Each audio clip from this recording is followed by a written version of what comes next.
ಏನೋ ನಡೀತಾ ಇದೆ. ಕ್ಯಾಡ್ಬರೀಸ್ ಏನ್ ಗುರು ದರ್ಶನ್ ಫ್ಯಾನಾ?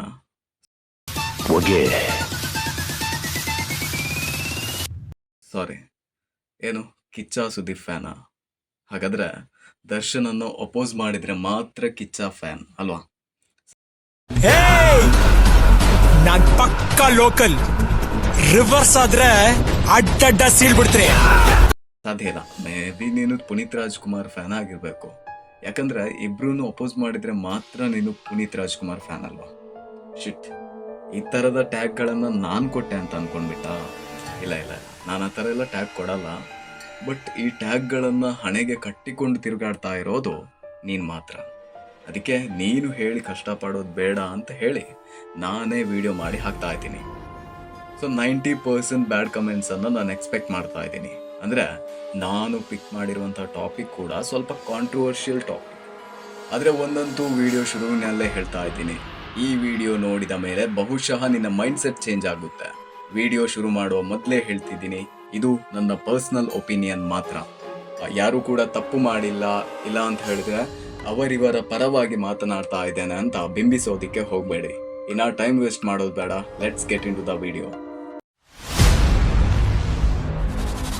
ಜೂನ್ 11 ಇಡೀ ಕರ್ನಾಟಕ ಒಂದು ಬಾರಿ ಸ್ತಬ್ಧವಾಗಿತ್ತು. ಯಾವ channel, social media, Twitter, Facebook, WhatsApp ಗ್ರೂಪ್ಗಳಲ್ಲಿ ಒಂದೇ ಸುದ್ದಿ, ದರ್ಶನ್ ಅರೆಸ್ಟ್ ಅಂತ. ಅದೆಷ್ಟು ಜನರ ಹೊಟ್ಟೆಗೆ ತಣ್ಣೀರಿನ ಬಟ್ಟೆ ಇಟ್ಟ ಹಾಗೆ ಆಗಿತ್ತು ಗೊತ್ತಿಲ್ಲ. ಇನ್ನು ಕೆಲವರಿಗೆ ಹೊಟ್ಟೆಯ ಮೇಲೆ ಹೊಡೆದ ಹಾಗೆ ಕೂಡ ಆಗಿತ್ತು. ಈ ಕಾಟೇರ ಮೂವಿಯ ಒಂದು ಬಿಗ್ ಸಕ್ಸಸ್ ನಡುವೆ ಇಂತಹ ಶಾಕ್ ಯಾರು ಕೂಡ ಎಕ್ಸ್ಪೆಕ್ಟ್ ಮಾಡಿರಲಿಲ್ಲ. ನಾನು ಇದರ ಬಗ್ಗೆ ಮಾತಾಡೋದಿಕ್ಕಂತೂ ಬಂದಿಲ್ಲ. ಈ ಪವಿತ್ರ ಆಗಿರ್ಬೋದು, ರೇಣುಕಾ ಸ್ವಾಮಿ ಆಗಿರ್ಬೋದು, ನಾನು ಪಿಕ್ ಮಾಡಿದಂಥ ಟಾಪಿಕ್ ಕೂಡ ಅಲ್ಲ. ದರ್ಶನ್ ಅರೆಸ್ಟ್ ಆದ ದಿನದ ನನ್ನ 2 ಟ್ವೀಟ್ಗಳನ್ನು ಇಲ್ಲೇ ಹಾಕಿದ್ದೀನಿ. ಸೊ ನಾನೇ ಓದ್ತಾ ಇದ್ದೀನಿ ಕೂಡ. ದರ್ಶನ್ಗೆ ಆದ ಟ್ರೀಟ್ಮೆಂಟ್ ದೇಶದ ಕೊಲೆಗಟ್ಟುಕರಿಗೆ, ಅತ್ಯಾಚಾರಿಗಳಿಗೆ ಆಗಿದ್ರೆ ಒಂದು ದಿನದಲ್ಲಿ ನಡೆಯುವ ಎಲ್ಲ ಕೊಲೆ ಅತ್ಯಾಚಾರಗಳು 90% ಕಮ್ಮಿ ಆಗ್ತಾ ಇದ್ದವು. 23 ಜೂನ್ನಲ್ಲಿ ಮಾಡಿದಂತಹ ಟ್ವೀಟ್ ಇದು. ಕ್ರಮೇಣ ಈ ಎಲ್ಲ ಬೆಳವಣಿಗೆಗಳನ್ನು ನೋಡಿದಾಗ ಸ್ವತಃ ನನಗೆ ಬೇಜಾರಾಗೋದಿಕ್ಕೆ ಶುರುವಾಯಿತು. ನಮ್ಮ ದೇಶದ ನ್ಯಾಯಾಂಗ ವ್ಯವಸ್ಥೆಯ ಬಗ್ಗೆ ಪ್ರಶ್ನೆ ಎತ್ತಬೇಕಷ್ಟೇ.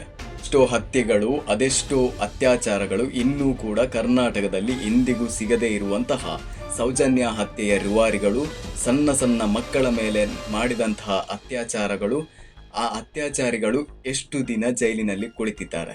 ಅಷ್ಟಕ್ಕೂ ಅವರು ವೈಭೋಗದ ಜೀವನವನ್ನು ನಡೆಸ್ತಾ ಇಲ್ಲ ಅನ್ನೋದನ್ನ ನೀವು ನಂಬ್ತೀರಾ? ದರ್ಶನ್ ಕೇಸ್ ಇಂದಿಗೂ ಕೂಡ ಫಾಸ್ಟ್ ಮೂವ್ಮೆಂಟ್ ಯಾಕೆ ಅಂತ ಗೊತ್ತಾಗ್ತಾ ಇಲ್ಲ. ಆದ್ರೆ ಒಂದು ಸಣ್ಣ ವಿಚಾರ, ದರ್ಶನ್ ನಿಂದ ಕೊಲೆಯಾದಂತಹ ವ್ಯಕ್ತಿ ಇಷ್ಟೆಲ್ಲ ಗೌರವಕ್ಕೆ ಅರ್ಹನ? ಇದನ್ನ ಮೀಡಿಯಾಗಳಿಗೆ ಬಾಯಿಗೆ ಮಣ್ಣು ಹಾಕಿ ಹೇಳುವವರು ನಮ್ಮ ಸಮಾಜದಲ್ಲಿ ಯಾರು ಕೂಡ ಕಾಣಿಸ್ತಾ ಇಲ್ಲ. ಒಂದು ಕಡೆಯಲ್ಲಿ ನಮ್ಮ ವ್ಯವಸ್ಥೆ ಈ ರೀತಿ ಹೇಳ್ತದೆ, ಶಿಕ್ಷಿಸುವ ಅಥವಾ ಕೊಲ್ಲುವಂತಹ ಹಕ್ಕು, ಅಧಿಕಾರ ಯಾರಿಗೂ ಇಲ್ಲ, ಅದನ್ನು ಒಪ್ಪಿಕೊಳ್ಳೋಣ. ಆದ್ರೆ ನನ್ನ ಪಾಯಿಂಟ್ ಏನು ಅಂದ್ರೆ, ಅಲ್ಲ ಗುರು, ರೋಡ್ನಲ್ಲಿ ತನ್ನ ಪಾಡಿಗೆ ನಡೆದುಕೊಂಡು ಹೋಗುತ್ತಿದ್ದಂತಹ ಹೆಂಗಸಿನ ಮೇಲೆ ಡ್ರಿಂಕ್ ಅಂಡ್ ಡ್ರೈವ್ ಮಾಡಿ ಆಕ್ಸಿಡೆಂಟ್ ಮಾಡಿ ಓಡಿ ಹೋದ ಕೇಸ್ ಅದೆಷ್ಟೋ, ಹಿಟ್ ಅಂಡ್ ರನ್ ಕೇಸ್ ಅದೆಷ್ಟೋ, ಒಪ್ಪಿಗೆ ಇಲ್ಲದೆ ಆದ ಅತ್ಯಾಚಾರಗಳು, ಬಾಳಿ ಬದುಕಬೇಕಾದ ಸಣ್ಣ ಕಂದಮ್ಮಗಳ ಮೇಲಿನ ಅತ್ಯಾಚಾರಗಳು ಅದೆಷ್ಟೋ, ವೈದ್ಯೋ ನಾರಾಯಣೋ ಹರಿ ಅನ್ನುವಂತಹ ಈ ದೇಶದಲ್ಲಿ ಡಾಕ್ಟರ್ ಮೇಲೆ ಆದಂತಹ ಅತ್ಯಾಚಾರಗಳು, ಕಾಲೇಜ್ಗೆ ಹೋಗಿದ್ದ ಸೌಜನ್ಯ ಮೇಲಿನ ಅತ್ಯಾಚಾರ, ಒಪ್ಪಿ ಮದುವೆಯಾಗಿ ಶ್ರದ್ಧಾ ಮೇಲಿನ ಹತ್ಯೆ, ಸಣ್ಣ ಪುಟ್ಟ ಜಗಳಗಳಿಂದ ಉಂಟಾದ ವೈಷಮ್ಯ, ಒಬ್ಬನ ಕೊಲೆಗೆ ಕಾರಣವಾದ ಘಟನೆಗಳು, ಬೆಂಗಳೂರಿನಲ್ಲಿ ನಡೆದಂತಹ ಪ್ರವೀಣ್ ಹತ್ಯೆ ಧರ್ಮಾಧಾರಿತವಾಗಿ ನಡೆದದ್ದು. ಆದರೆ ಅದರ ಜೊತೆಗೆ ಒಬ್ಬ ಮುಸ್ಲಿಂ ಯುವಕನ ಹತ್ಯೆ ಕೂಡ ಆಗುತ್ತೆ. ಇದೆಲ್ಲ ಎಷ್ಟು ದಿನ ಜೀವಂತವಾಗಿತ್ತು? ಇದನ್ನೆಲ್ಲ ಮೀಡಿಯಾಗಳು ಎಷ್ಟು ದಿನ ಫಾಲೋ ಅಪ್ ಮಾಡಿ ಬಿಗ್ ಇಂಪ್ಯಾಕ್ಟ್ ಅನ್ನುವಂತಹ ಟೈಟಲ್ ಅನ್ನ ಕೊಟ್ಟು ನ್ಯೂಸ್ ಮಾಡಿತ್ತು. ಇದರ ಬಗ್ಗೆ ಸಾಕಷ್ಟು ಮಾತನಾಡೋದಿಕ್ಕಿದೆ. ಸಾಧ್ಯ ಆದ್ರೆ ಇನ್ನೊಂದು ಭಾಗ ಮಾಡಿ ಇದನ್ನ ಹಾಕ್ತೇನೆ. ಸೊ ಈ ವಿಡಿಯೋವಿನ ಉದ್ದೇಶ ಇಷ್ಟೇ. ಇವತ್ತಿಗೂ ಕೂಡ ಫ್ಯಾನ್ ವಾರ್ಗಳು ನಡೆಯುತ್ತದೆ. ಕಾರಣ ಇಷ್ಟೇ, ಅಭಿಮಾನವಲ್ಲ, ಒಂದು ರೀತಿಯಾದಂತಹ ದುರಾಭಿಮಾನ. ನೀನು ಯಾರದ್ದೇ ಅಭಿಮಾನಿಯಾಗಿರು, ಆದ್ರೆ ಯಾವತ್ತಿಗೂ ಕೂಡ ಒಬ್ಬರನ್ನ ಎತ್ತಿ ಹಿಡಿಯುವ ಬರದಲ್ಲಿ ಇನ್ನೊಬ್ಬರನ್ನ ನಿಂದಿಸೋದಿಕ್ಕೆ ಹೋಗ್ಬೇಡ.